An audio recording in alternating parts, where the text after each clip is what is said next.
ഭൂപട വർഗീകരണം തോതിൻ്റെ അടിസ്ഥാനത്തിൽ നടത്തുമ്പോൾ രണ്ട് രീതിയിലാണ് നമ്മൾ പറയുന്നത്. ഫസ്റ്റ് വൺ ചെറിയ തോത് ഭൂപടങ്ങളെന്നും സെക്കൻഡ് വൺ വലിയ തോത് ഭൂപടങ്ങളെന്നും.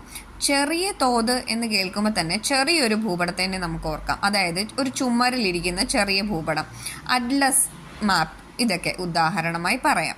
വലിയ തോത് ഭൂപടം എന്ന് പറയുമ്പോൾ അതിൻ്റെ ആ ഒരു പേര് പോലെ തന്നെ കഡസ്ട്രൽ ഭൂപടം, ധരാതലീയ ഭൂപടം, ഇതെല്ലാം വലിയ തോത് ഭൂപടങ്ങൾക്ക് ഉദാഹരണമാണ്.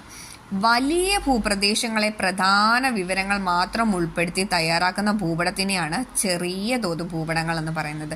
അതായത് ആ പേരിലുള്ള ഒരു ഇത് നോക്കിയാൽ മതി. ചെറിയ തോത് ഭൂപടങ്ങൾ ഉൾക്കൊള്ളുന്നത് വലിയ ഭൂപ്രദേശങ്ങളിലെ പ്രധാന വിവരങ്ങളൊക്കെയാണ്.